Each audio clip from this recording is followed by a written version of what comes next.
Ladies and gentlemen, good afternoon and welcome. We are so excited for this afternoon's programming. We're beginning our program today with We Lead, the cost of the leadership gap for women and how to close it. Such an important topic. And to welcome us this afternoon, please welcome Lisa Hwang, VP of People at NationBuilder.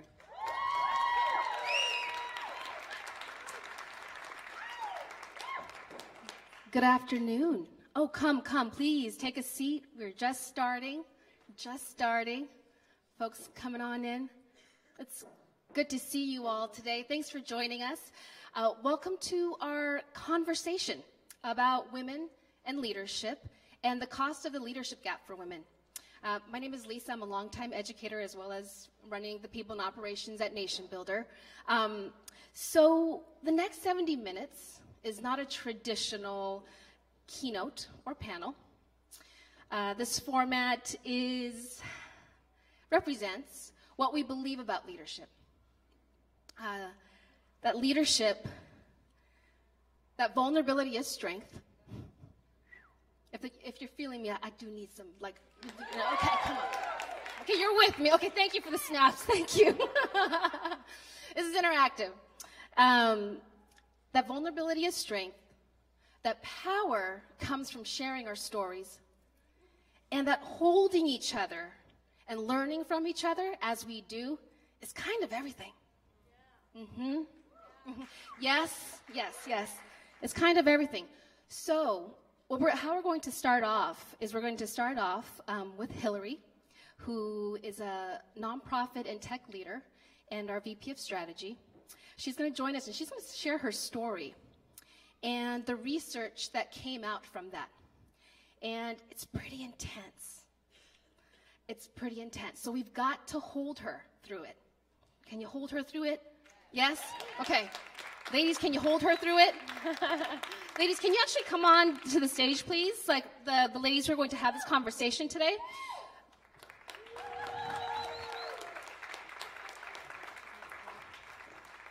So we've got Hilary.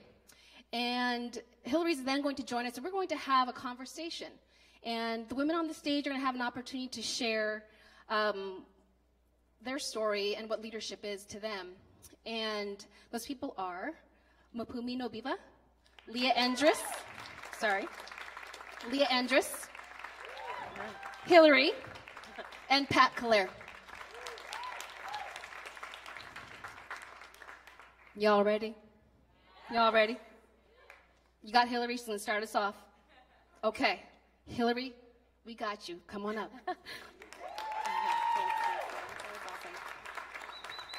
Hey, how's everybody doing?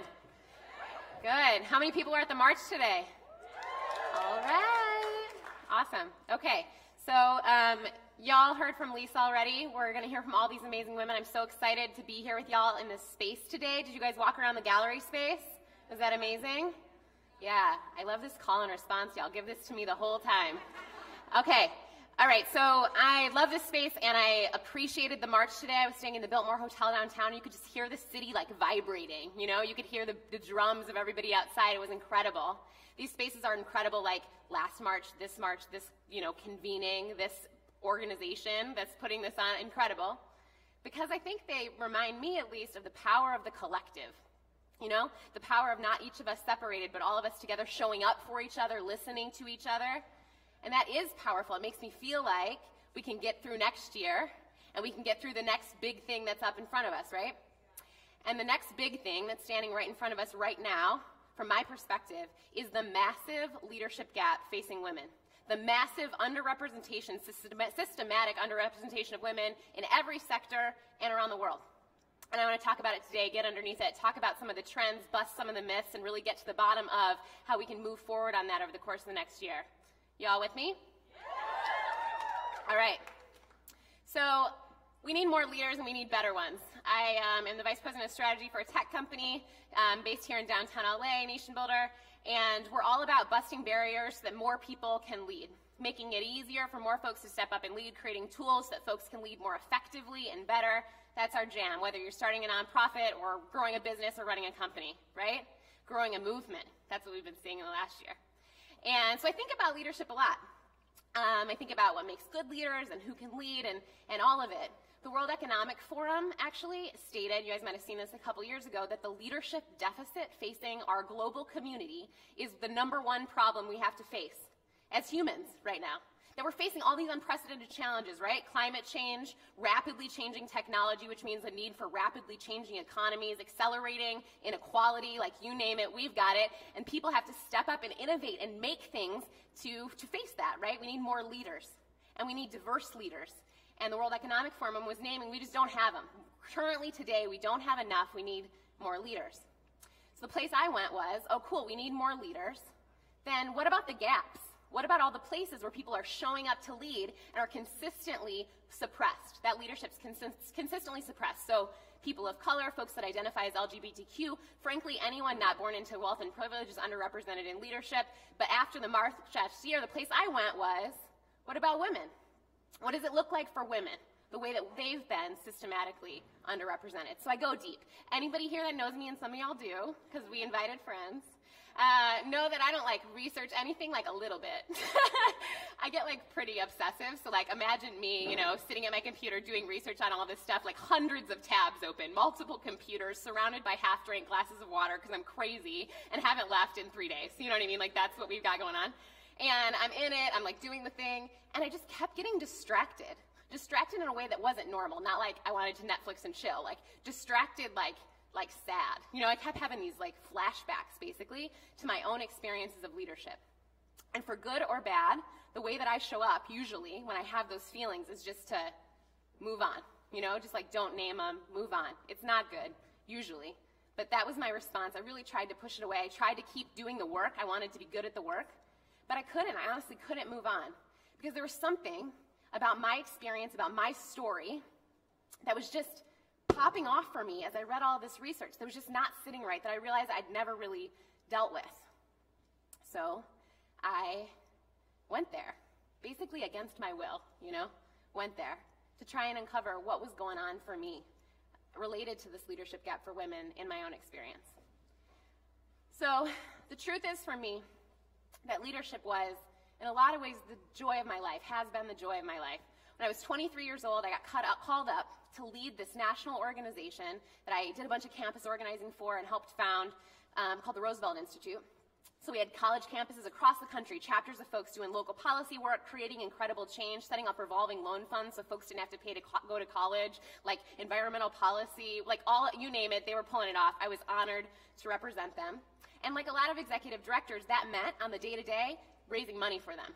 You know, I was going out in the world trying to resource them, like make sure that money never slowed them down, get them whatever they needed. And I loved that job. I felt lit up by doing that. I felt honored to do it. Incredible. Those people are my family. This is my community to this day, right? But in other ways, frankly, I was 23 years old and I was good at the work, but not prepared for the context in which I was leading, this kind of stuff that was going to fly at me, you know? And I was ill-equipped, I think, to deal with a lot of that. In a lot of ways for me, leading was kind of shitty. I didn't know what to write on the slide. You can laugh. Shitty's a funny word. It's on a large slide. It was, though. I mean, like, all the good stuff, totally, and also just like a barrage of feedback and advice about me and how I showed up and the way that I looked and how the way I looked made people feel. Advice about whether my voice was nice or I should be girlier with male donors or I should lean into the fact that I was 23 and blonde to get a bigger check, or the idea that, you know, I wrote a book proposal once, and I remember the guy being like, yeah, I think that we should greenlight this because you'd be great on a book tour. You're just like apple pie. Don't even know what that means. It was just this constant barrage of feedback, basically. Was I too tall? Did I make men uncomfortable? Did I need to be shorter? Did I need to, you know? So the problem was I took it all real personally, and I think a lot of us do. I wasn't able to say, like, cool, that's helpful, cool, that's not about me. I took it real personally. I thought, I want to be better. I'm supposed to be representing these folks, this organization I care about. I want to be better for them. Kind of funny example of this, if you guys want to roll with me. The first time I did a nationally televised TV segment, I was a little nervous. And going in, and I was supposed to speak on this panel alongside 3 other PhD economists to like duke it out about who had better policy ideas or something, I don't know, high bar. And my call time was an hour and a half early. It was like really early. And so I show up really early. I'm like trying to be on my game, like show up with all the smartness that I'd tried to cultivate, right? They take me to hair and makeup, put the darkest black eyeshadow on me, wrap my hair, so much blush, you guys, a socially inappropriate amount of blush, and then push me out on stage basically 2 seconds later with these dudes that rolled up 15 minutes in advance to duke it out with me on TV. And I was just like, what's happening? You guys should watch it. They boo me a lot on that segment, so it's funny. I brought some pictures we can laugh at. This one, you can't really tell about the blush, so I also found a couple other more embarrassing photos. This last one, I'm just not having it. I'm just done. Okay, but I didn't wear makeup at the time very much. I didn't feel like myself, but I started to equate, for these reasons and all the others I named, my looks with how successful I was, that the world was gonna judge how successful I could be, where the ceiling was, how well I represented those people I cared about by the way that I looked, right? And I was taking it real seriously. I think I realized how far it had gone, actually, when I had a donor meeting. I remember running over there. I was an individual donor, clicking through New York, like trying to get up to this meeting, practicing in my head what the pitch would be. And I show up. He asked me to sit on his sofa. It's about a foot off the ground, so I'm like real low. You know, he's like towering over me, basically, this older gentleman. I start into the pitch. I'm really trying to sell him, trying to make him feel good, you know, like fire it up. And he kind of starts to smirk and laugh. I remember he smacked his lips in this way that was like strange. And I kind of leaned forward to see what was up for him. And he said, hey, you can stop.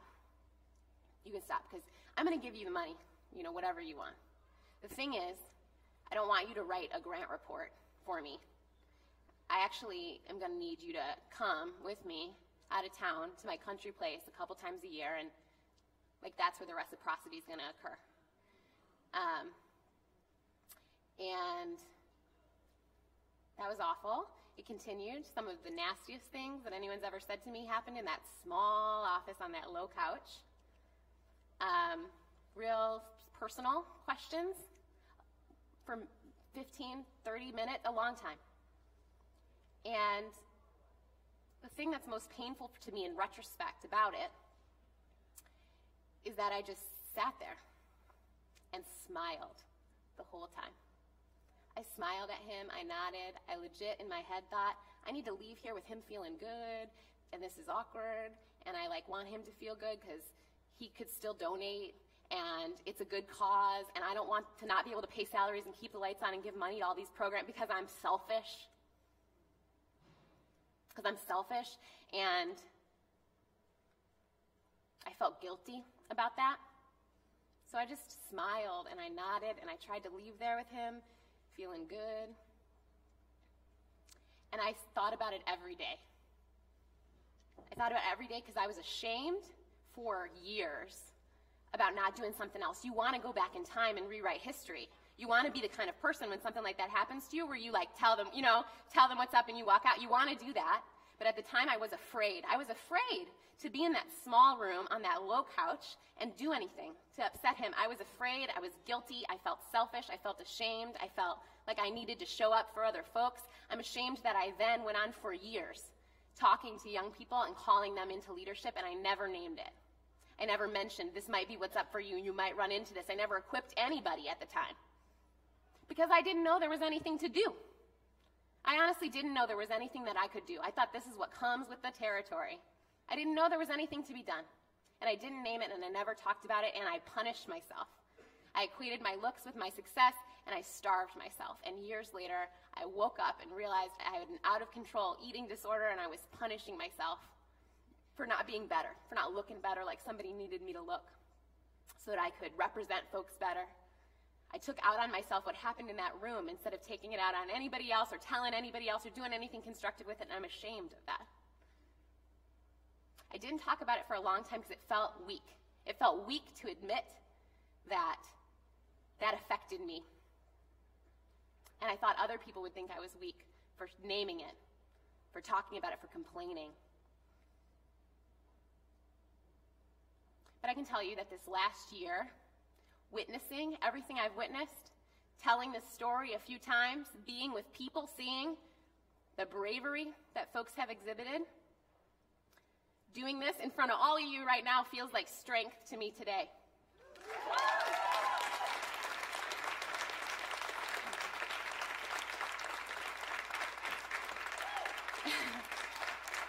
And folks know that we're here. I've told this a few times. The first time, it just broke me.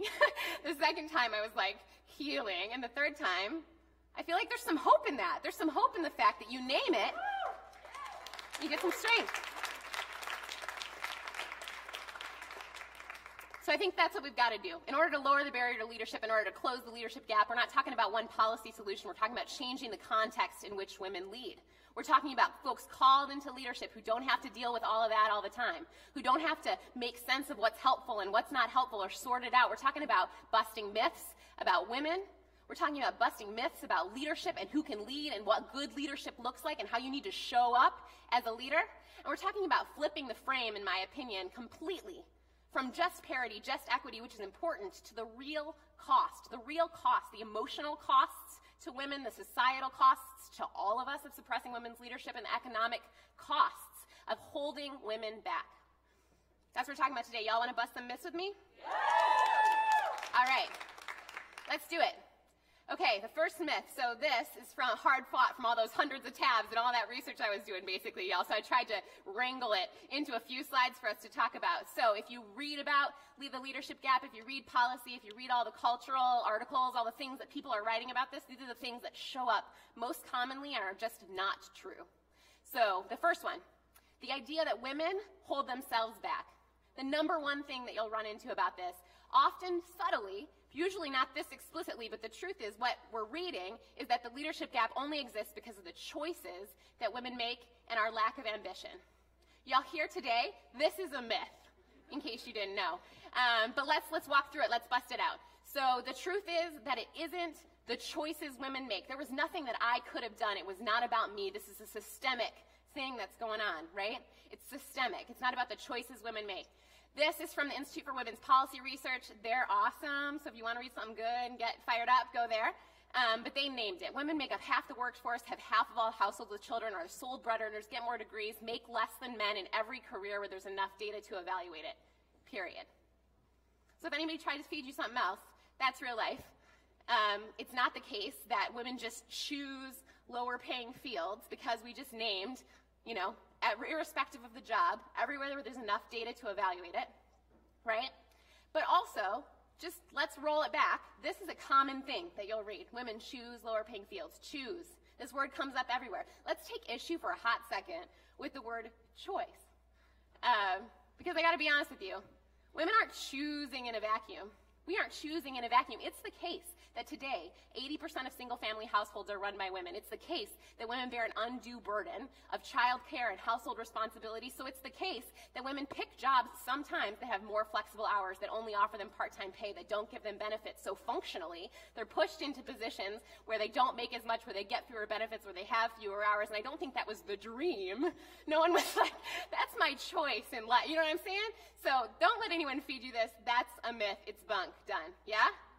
All right. Okay. The other truth here is that there's just tons of stereotyping and tracking. A lot of these things say, well, if women would just go into construction, but it's not that easy. There are a lot of reasons that you're told you can't go into construction or you aren't hired or what have you. So I'm just naming. Let's stop using the word choice. The other way this shows up is to say that women just need to focus on training. So I'll move so that y'all can get some screen time. Focus on training. So this is the #1 corporate response to a leadership gap, training.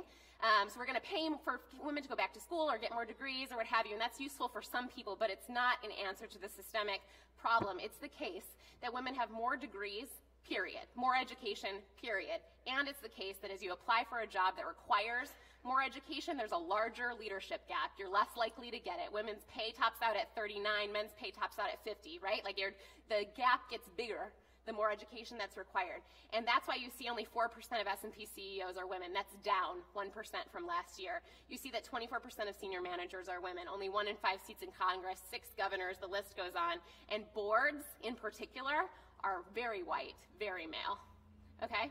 So we had to hold on to that because it's going to come up later. It's just not the case that training is going to solve the problem. We got the training. The other way this shows up is this idea that workplace discrimination just isn't that big of a deal. I think that we're done with that, though, yeah? Because me too? Okay. So we're done with that, but there are some legal reasons that this shows up, like we do forced arbitration clauses if you have sexual harassment claims, which means that you have to say them privately behind closed doors and then you can never talk about them again. No bueno. Okay, moving on. If you guys want some more proof, which I don't think we need, but I'll just throw some fun things up here. This is a study that actually proved attorneys declined to interview women because they believed that they were flight risks and they would end up being helicopter moms. Those are actual words people said. Also, this doesn't feel super like a choice on those women's part. And then another fun one, I'll just let you read this maybe. Women earn less than men because they're weaker, smaller, and less intelligent. 2017, people. Fun facts. Okay, so we're done with that. Do you guys feel like that was sufficiently busted? All right, busted. Okay, next one. Myth number 2. Women don't look like leaders should. No one says this to you, but the way that this shows up all the time is this. The best leaders have a certain something, a je ne sais quoi, and we should choose them for their it factor, right? I'll break this down for you a little bit. The self-described qualities, I did this crazy review of rubrics that boards use to choose leaders, where folks indicate why they're picking the CEO that they're picking, and also analyses of why voters vote for who they vote for example. And these are some of the things that come up. These are the reasons. Do you remember that whole degree argument? Not present. Charisma and presence are two things that people say a lot. If you dig into those studies to realize what that actually means, charisma seems to actually mean physical size. It seems to actually mean like how wide your legs are and how large your wingspan is, because I think that that's associated with your quota ability or ability to inspire people. It's unclear to me. Risk-taking or other hard skill experience is a thing that comes up a lot. People don't think women are risk takers, but risk-taking for risk-taking's sake is negatively correlated with performance, so this is going to make a ton of sense. Hard skill experience, though, seems to mean hiring your CFO as your CEO because he can count, far as I can tell.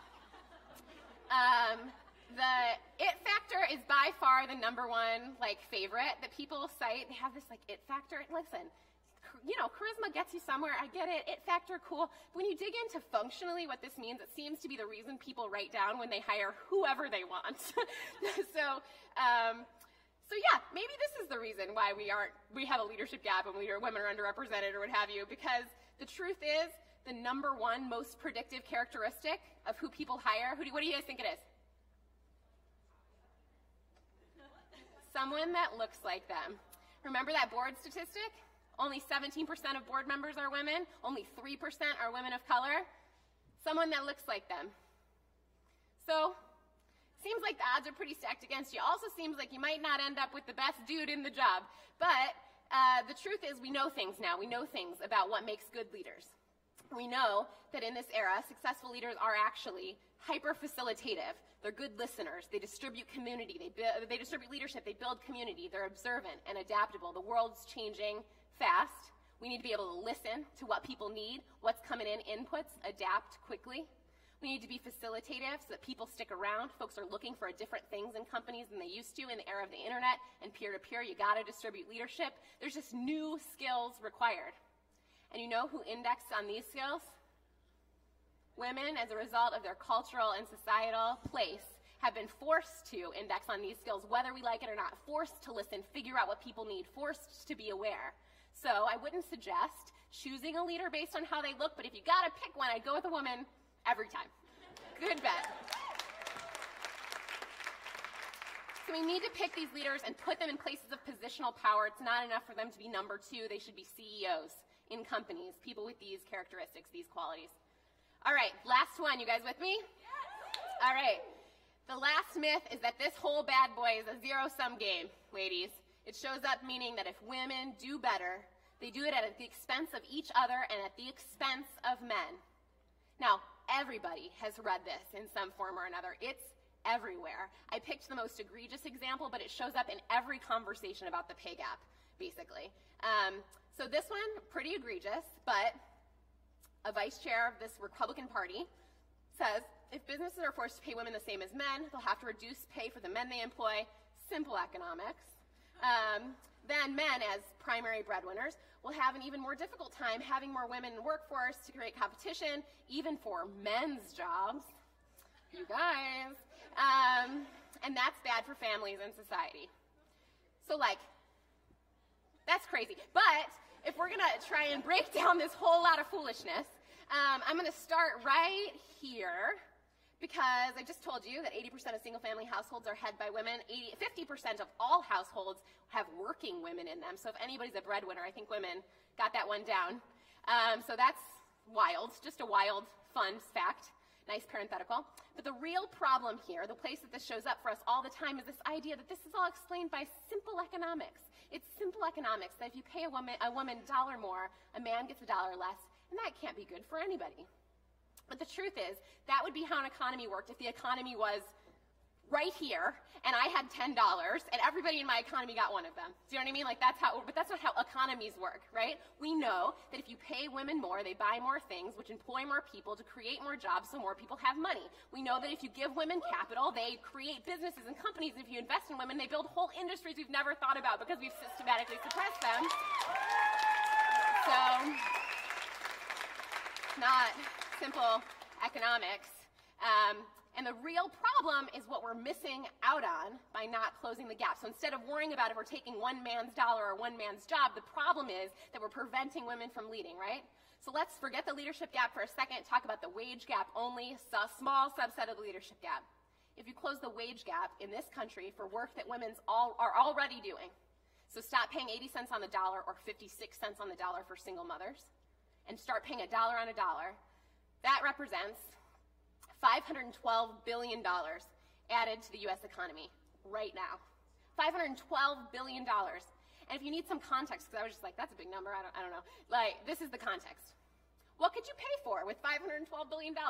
Well, you could pay for universal pre-K for every child in America, maybe throw in some universal access to free college tuition, maybe throw in some year-paid maternity benefits from 21 to 42, depending on how generous we are. And if this doesn't, get it you going, I put it in a pie chart.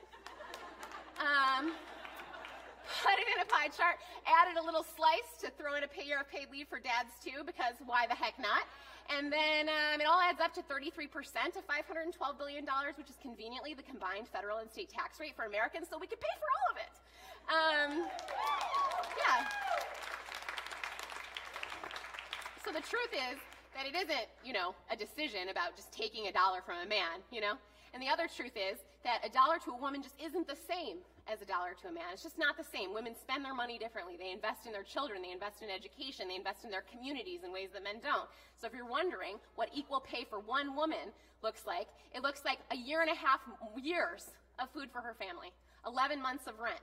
It looks like 7.5 months of mortgage and utility payments. So it's not just 80 cents on the dollar. That's not a big deal. And the other thing it looks like is lifting, woo, you guys, that was my favorite slide, lifting half of poor women and their families out of poverty.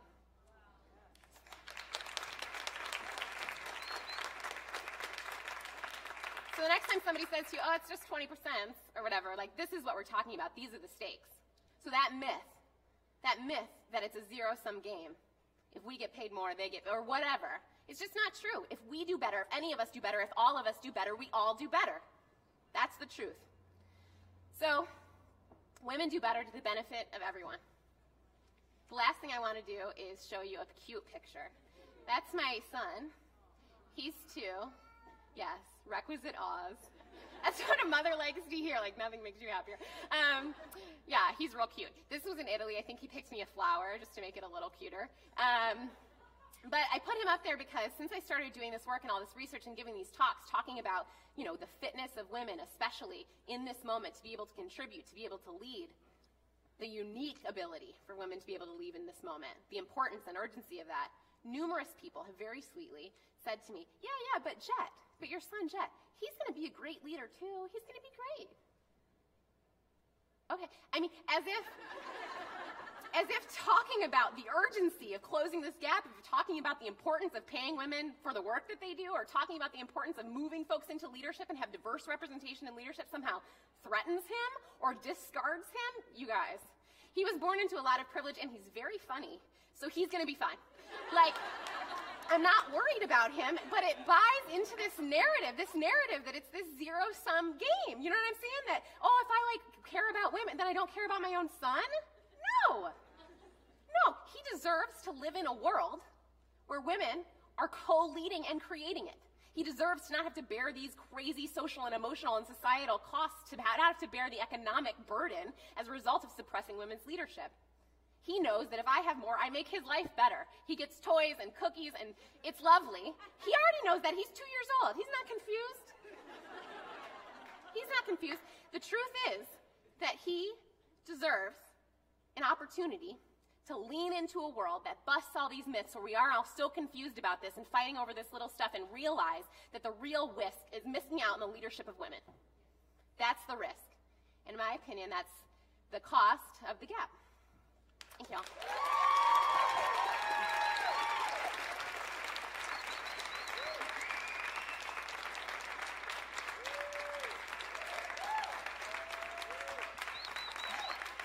Did I move it?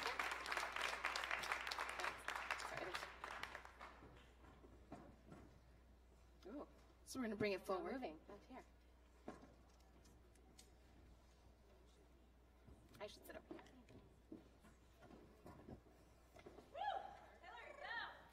Thank you.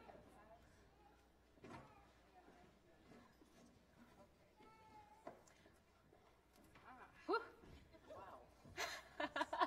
Go, girl. Oh,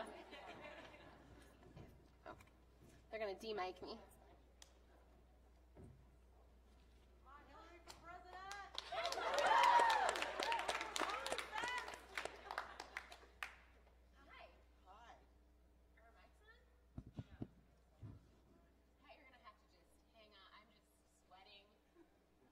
Okay. You look great.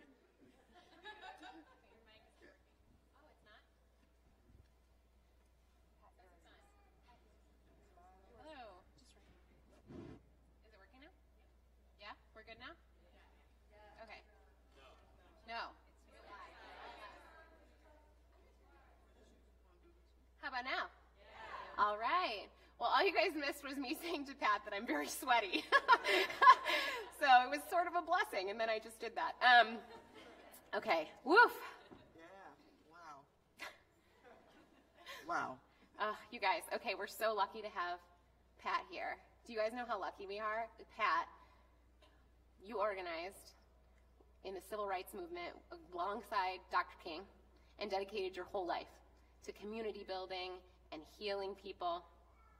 And I'm so lucky to be sitting next to you. Thank you so much for hanging with us.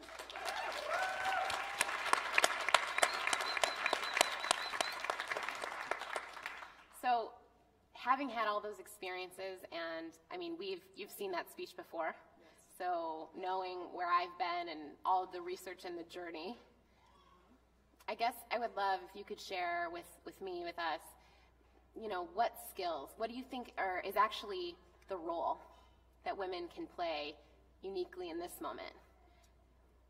Yeah, it's really, can you hear me? Okay. Yeah. So for me, I've always felt, even in the civil rights movement, that women's leadership, their voice was just incredibly important. So what we know about the civil rights movement is we know about Dr. King, and we know about C.T. Vivian, and we know about all those men that led the movement. But in shaping the movement and in strategizing and in thinking about what needed to happen next, women were so essential to that kind of thinking. And they were essential because I think we might have thought about it a little bit differently than men do. Because we think about the kind of things you talked about, which is how do you bring people together? How do you learn to listen? How do we build a movement based on community and our capacity to care about each other? And that we recognize that as at least as important as any strategizing we had to do about integrating schools or integrating lunch counters. We knew that at the end of the day, what was important was who we were to one another. That we could achieve all those things and experience it as a success. But if we were separated as a community, if we didn't recognize the kind of thing that you talked about, which is power and prosperity is not a zero sum, that it is exponential. The more we have, the more we share, the more we get. So that became the basis upon which we did our work. And the work, and we were incredibly dedicated to what Dr. King called the beloved community. Because, you know, he was smart enough to see that, again, our ability to be together and be with each other was ultimately, at the end of the day, what we were talking about. I mean, that's the world we wanted. And so we worked from that. And, you know, I grew up at a time where women's voices just generally in the world, and particularly African-American women or women of color, it was easy to be invisible. And it was, as a woman of color, it was easy to convince yourself that you were unimportant and therefore invisible. I've been going through this in the last maybe year or so, thinking about my own life growing up and sort of what were the things that I didn't try. There were things I tried, but there were things I didn't try because I had this narrative running in my mind about what women did, what women of color could do. And then I tended to, and I don't think it's just me, but I think I tended to then measure myself up against the white guy in the room and his power, and I would always experience myself as not having as much. And then I would try to, you know, back away and make myself as invisible as possible. But I'm really pretty smart, and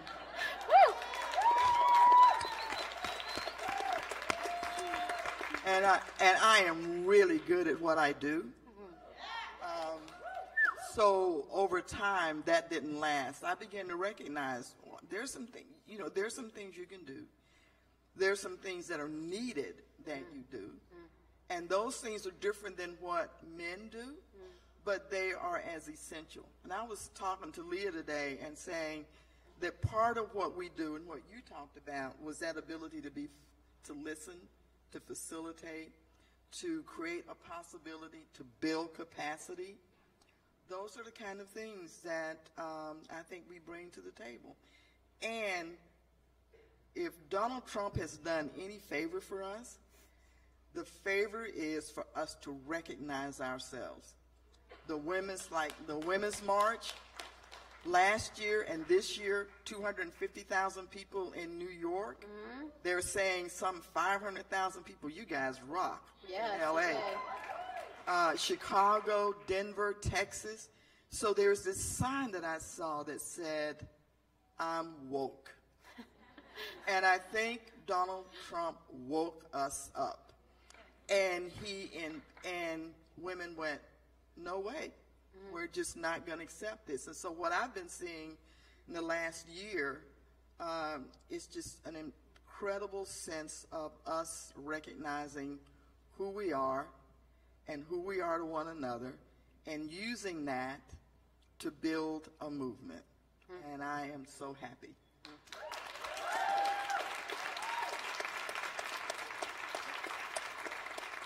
So, hello. Mpumi. So I had this wonderful conversation with you yesterday at lunch. And you told me about your mother and your life in South Africa. What impressed me about your story is how young you were when you reached certain awareness about your life and what you needed to do to move forward. So I want to hear from you, like, what does a 9-year-old say to herself that leads her to the journey that you took, which is to be in school? And I want you to tell it, so I'll stop right here. You tell it. Okay. Thank you for that question.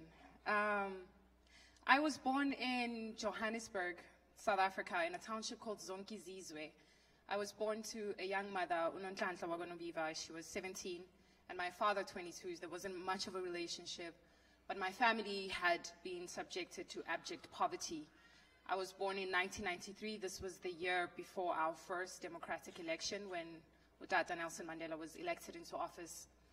And my story that I shared with you yesterday was about growing up in poverty and growing up in a space and in a world that was just filled with no's for a girl child, and certainly for an African girl child.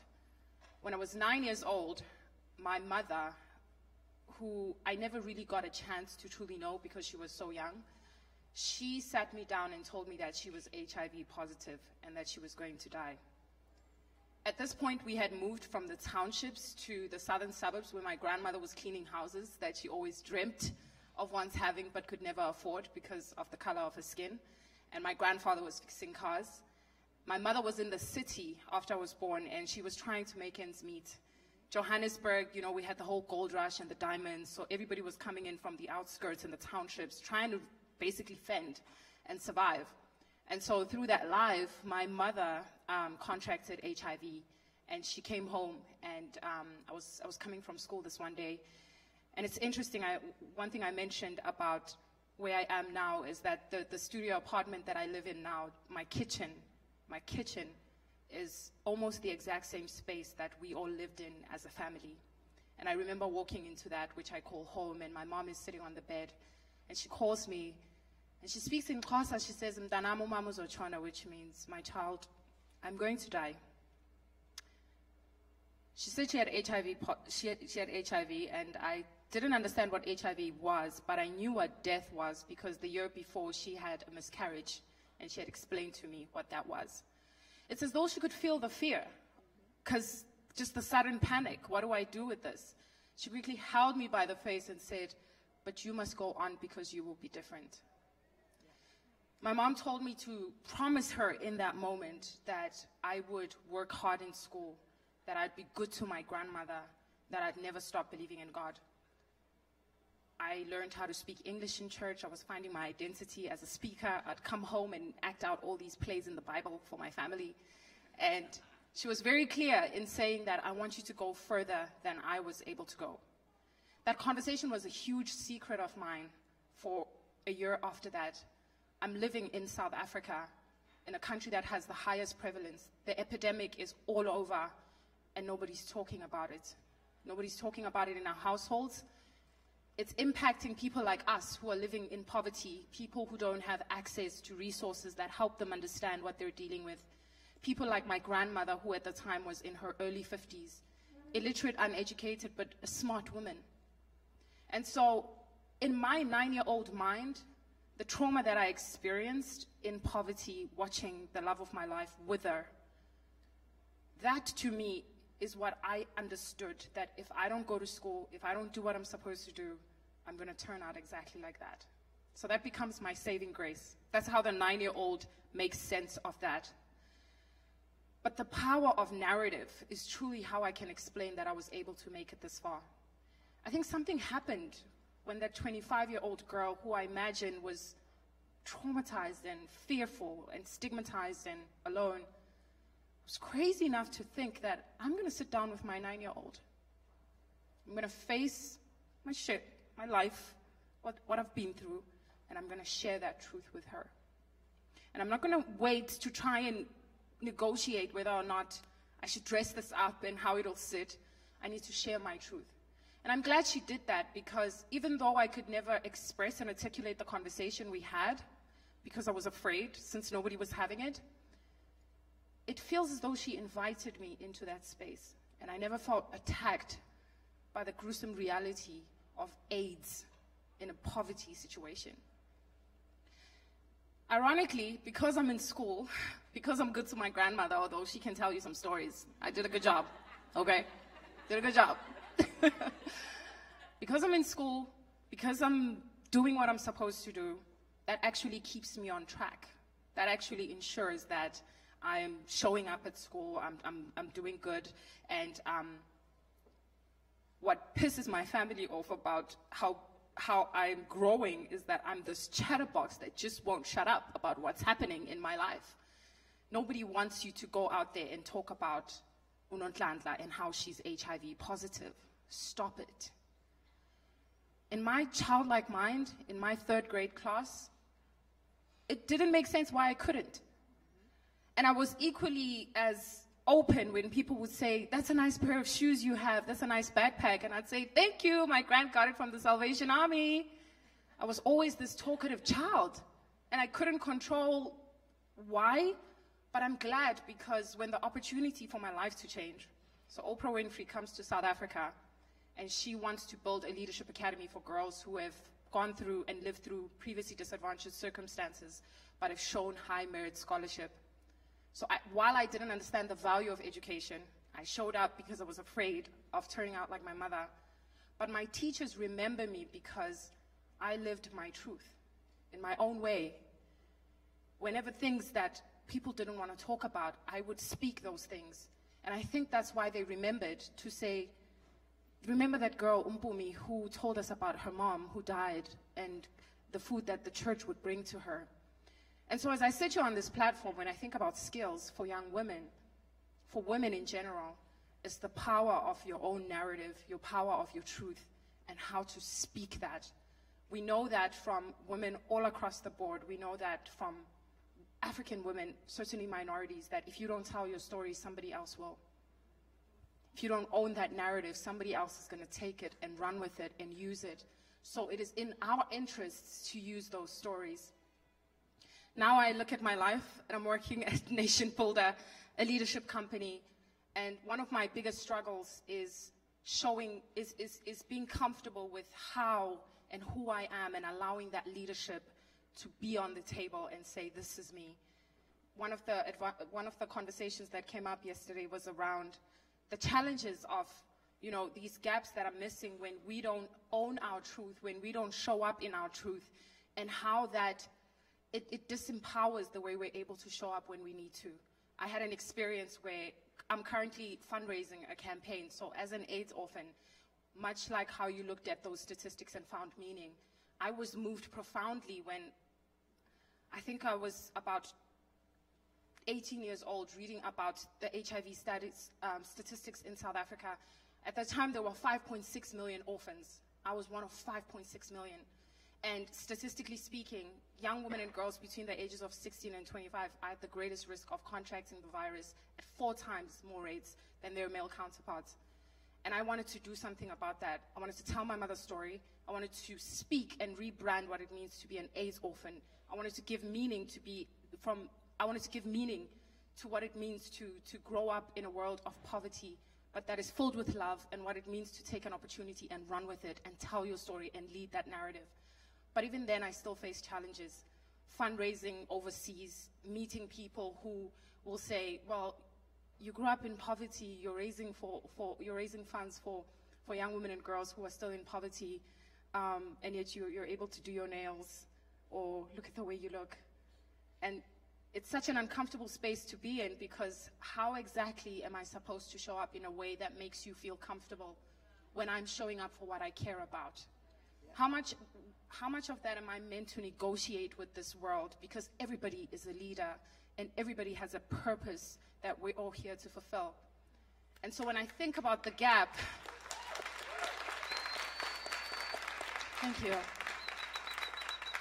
When I think about the gap, it's in those moments where we give our power away because we feel like there's something wrong in how we're showing up. There's something wrong in how we're articulating the importance of what it is we're bringing to the table. And when we pull away from those spaces, when we manage that space to make somebody else feel better, we forfeit ourselves.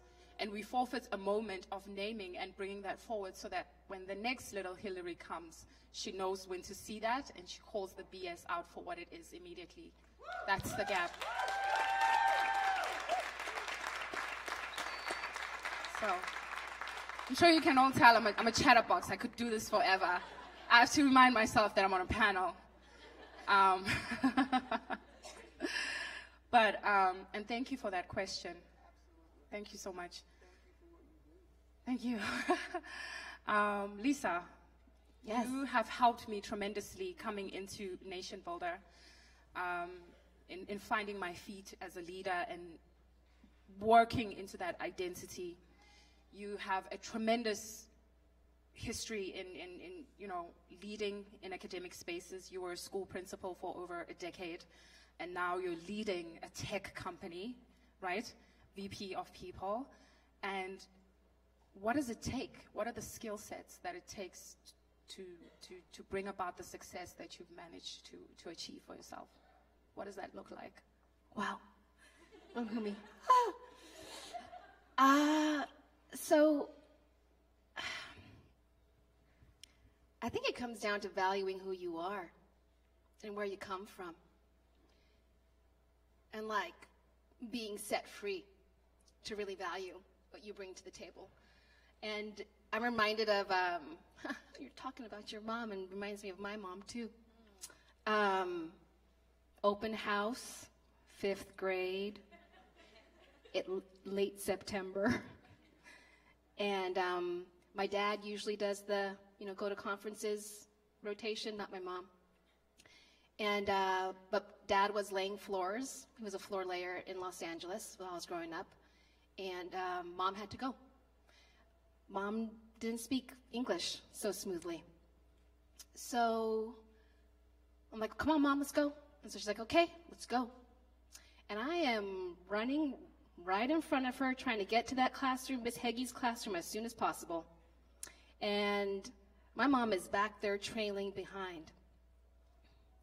And she says in Korean, come over here. So I walk over and I say, what? We're gonna be late. We gotta go. And she says, she observes, she sees me, and she's in touch with something that I did not see, that I was ashamed of her. But I knew she was going to speak words that no one else would understand. When you're in 5th grade, you want to look like and feel like everybody else. And not stand out.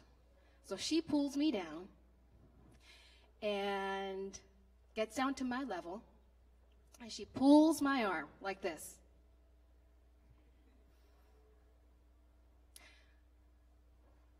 Honey, you're yellow. You're not white. You're going to speak English better than me. You're going to rise through this education system. But that doesn't mean people are going to see you and see that you're white, you're yellow, and they're going to see you as a yellow person. So, you speak another language at home. You know a whole new culture, a whole other culture that folks don't know in your classroom. So don't be embarrassed. Okay? We're going to be okay. I'm going to go in there. I'm going to speak Korean. It's going to be okay. And I looked at her, and I was like, okay. And we held hands, and we walked into Miss Heggie's classroom, and my mom did fine. More than fine. And it was that moment, I think, right? And I tell my mom this, do you remember when you did? She's like, what? I don't remember that. That set me free. That set me free. And so every roll call at the beginning of the year, when they call your name, the teachers, they're like, Lisa, Wang. I'm like, no, it's Hwang. Like, you would hear that. Like, that started coming from my mouth of like, this is me. And I really believe my mom set me free. And the reason why I share that story, because it comes back down to the skill of observing and listening and being in touch and telling the truth lovingly. And I think of like, Dr. King about when he talks about like love being tough and tender. And that's where love is tough and it's tender. It's both. And it set me free. That love set me free.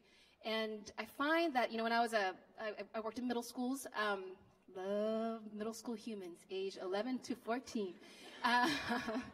And I love adult humans too. It comes back down to that, I think, right? It comes back down to being able to observe, listen without judgment, and then being rooted in love to be able to speak truth from that place, right? And be in dialogue with each other, especially when it's uncomfortable and difficult. And so when you talk about like what skill, Lisa, I mean, I think that's it. I think that's it. And I think that's what's needed. And I think there are generations of women who have practiced it and don't even think about it. Like my mom, when I ask her, she's like, huh? Oh yeah, oh, okay, sure.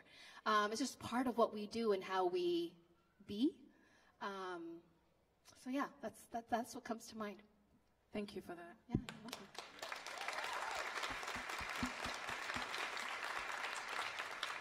So Lea, yeah. So Lea, you and I both share a commitment to, I don't know, real talk? To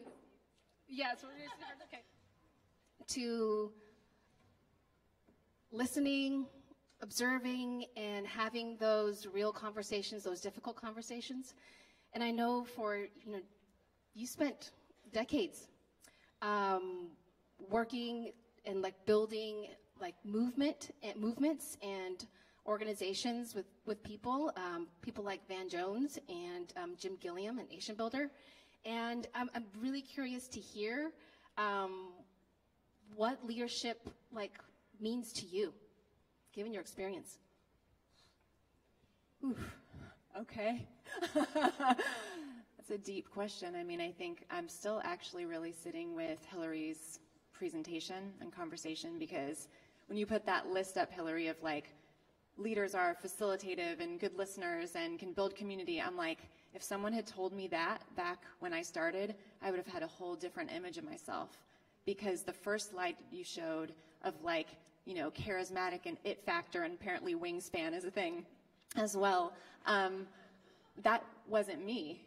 And I always defined myself as being a facilitator and being facilitative, but that wasn't the lifted up and sort of visible leader. And so I think I spent, many, many years proud of what I was doing, bringing people together, creating shared visions, aligning massive groups of people, making sure everyone was ready to go to get on stage and do the thing or send the email or whatever. And I was pretty clear, like, that was always just going to be invisible, and that was fine, like, that was the role. And then I think many years into that experience, I started to realize that I was in conversation with people over and over again who were also in that role, who were also bringing people together in that way, who were listening deeply to what was underneath and serving the community based on what they were hearing, and it was all women. And I was like, wait a minute. So to Hilary's piece around that moment when you realize your personal experience is actually not just your experience, it's systemic. I was like, wait, so why are all these women in these roles often either unseen, undervalued, unpaid, and this is actually the work that's in the center? Like, if they were not doing what they were doing, all the visibility, all the things that wouldn't be happening. But it was like relegated to the side. And so I've really been in a deep inquiry about that for myself, because I've done that for so long. And recently, for folks that don't know, we went through leadership change at NationBuilder. I built that company with Jim, like Lisa mentioned, and he has a really intense health history. And in March of last year, he got really sick and was in the ICU in the ER constantly, and so I stepped into the role of CEO at NationBuilder.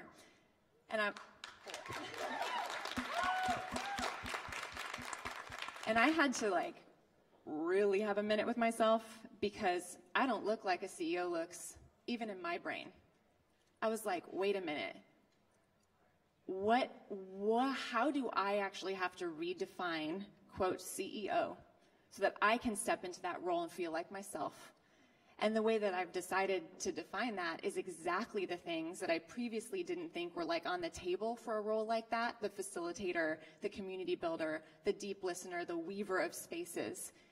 And so when you ask, like, what do I think of leadership or how I define it, I'm even redefining it for myself, because it's been so long of being in the background or, on the side or somewhat invisible. And here's the deep thing that I realized, because we're doing the like share for real.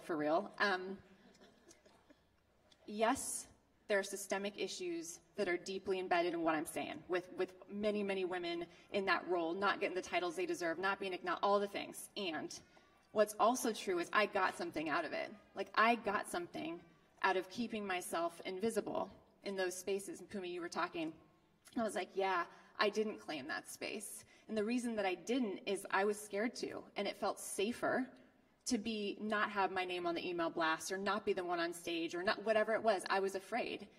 And so I let that go on way longer than it needed to. And I think what I'm reckoning with now is I have to name my leadership and I have to claim my leadership. And it may look different than like all those whatever stats that we've all been exposed to for so long about what leadership looks like, but I believe this is what we need right now. We need more and more people stepping into leadership who are willing to listen, hold difficult conversations, and bridge communities together. And I think women do that pretty well. That's right.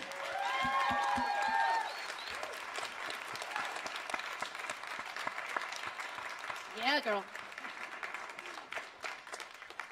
Yeah, and I know we don't have too much time, just stepping into the facilitative role.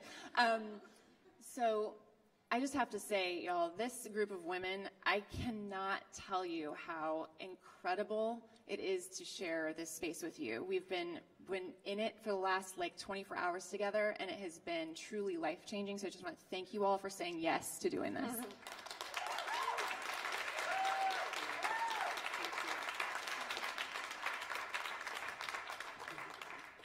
Girl. And we have 10 minutes, because I know, 9 minutes and 19 seconds.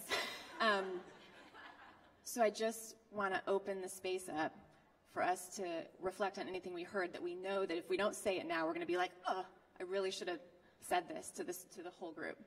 Pat, I feel like you were going for... Well, I was just thinking as I was listening to your amazing stories and your skill set. And it occurs to me that those skills you talk about, facilitative listening, deep listening, collaborative, creating the space, those are really hard skills. And we tend to think that those are the soft ones that anyone can do, but it's not true. And that ability to bring people together and build capacity, it's tough because it requires something of you other than just your logic, just your left brain analysis. It requires your heart. It requires your ability to look inside and say, how do I show up for this person right now? Or how do I show up for this experience? And that is tough. And people run away from it and they make it insignificant, I think, not because it's insignificant or they believe that, but because they can't do it. Most of our male models for how we do this business doesn't inform that. And whenever we have the opportunity to express those skills, we get called weak, emotional, soft, and it's inappropriate for this space. And yet it is exactly what we need. And I think we all have had the experience where we've been able to move things further along when we can listen and hear and build that community. And I just wanted to just notice that those are some of the hardest things to do. Yeah. I sort of think, yeah, that's amazing. Just piggybacking on that, I think the thing that was shared, all of you shared, that just I can't shake, is the truth that, I guess people have asked me since I've started doing this work, like, what's the difference? What is the next step for women as leaders? Like, what is it going to look like? Like, what's my generation's contribution? You know what I mean? What's our contribution to this movement? And I think it's really related to that, because for a long time, women of leadership have been judged if they don't conform to the traditional standard of what a leader looked like, the era of the pantsuit. And girls, I like a pantsuit, but you don't have, the idea was like, show up the way that a man shows up. Be brusque, you know what I mean? Like, do the thing that you're supposed to do.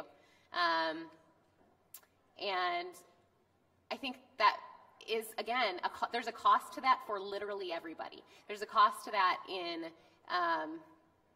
all of us looking the same. You know, there's a cost to that, to the lack of diversity at the highest levels of leadership, and to the oversight of the skills that we possess that are important and powerful. And frankly, I mean, facilitation is one that I value and think is central, and I'm not great at. Like, I'm working on that one, unlike the amazing women I'm sitting with on this panel, right? But I was able to recognize its value in all of the people around me who are in leadership, or I wouldn't know. You know what I mean? I wouldn't know. And I would just, you know, make myself out to be every other blustery, you know, whatever it is. You know what I'm saying? So I guess the thing that I'm carrying is that a next generation of women leading doesn't have to look like the men whose places they're taking.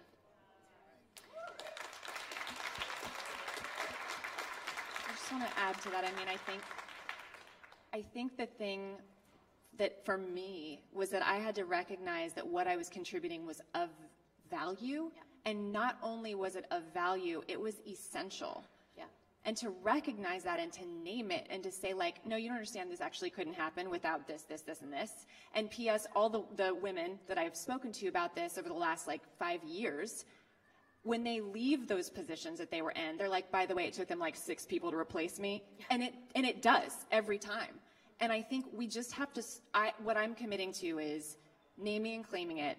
What I think is also important is there's so many roles we don't even know yet that are needed. And therefore, as we all step into those, it's incredibly important to name it, because then other people can see it and be like, oh, that's the thing that I do. Like, I can do that too. Mm-hmm. For sure. That reminds me of a clip that I saw.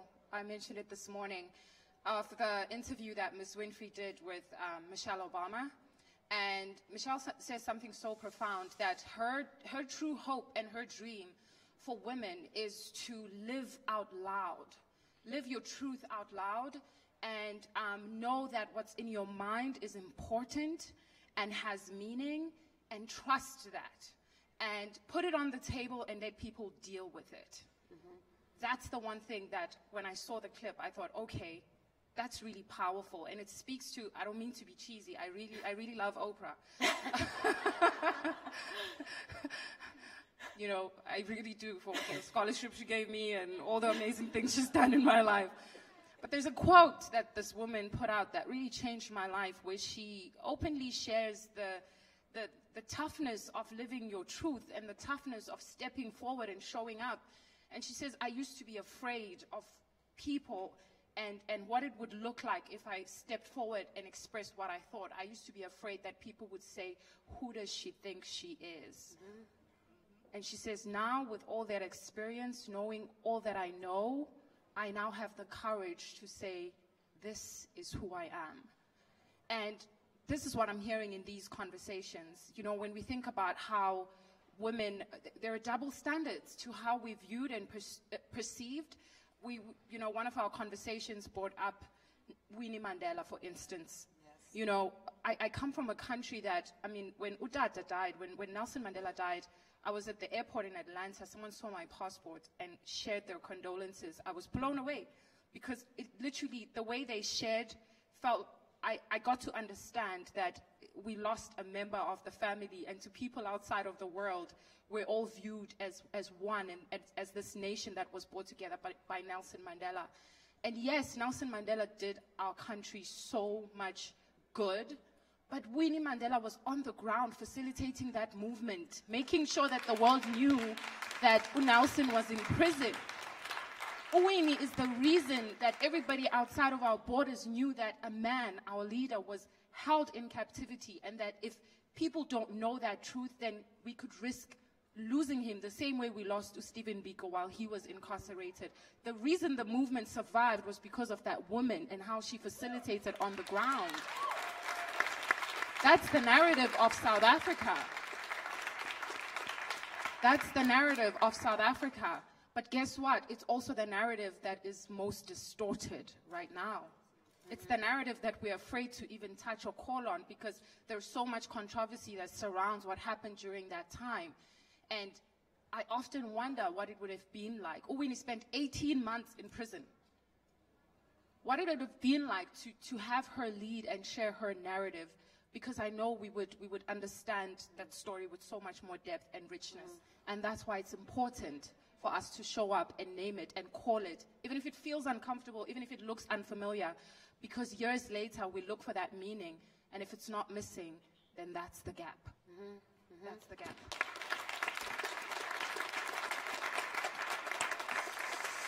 So it's pretty clear to me that at this point, at least in this country, we don't have a choice. Women, we don't have a choice. We've got to lead. I think we kind of see what the deal has happened when the men did it, right? No? So right now, it's essential and it's important, and we don't have a choice. We just simply got to step up and do what we got to do, and do it with a strong, powerful voice and deep inner authority. So let's just get it done. We know what we got to do. We know. Thank you, everyone. And thank you, Hilary, for starting us off. It was amazing.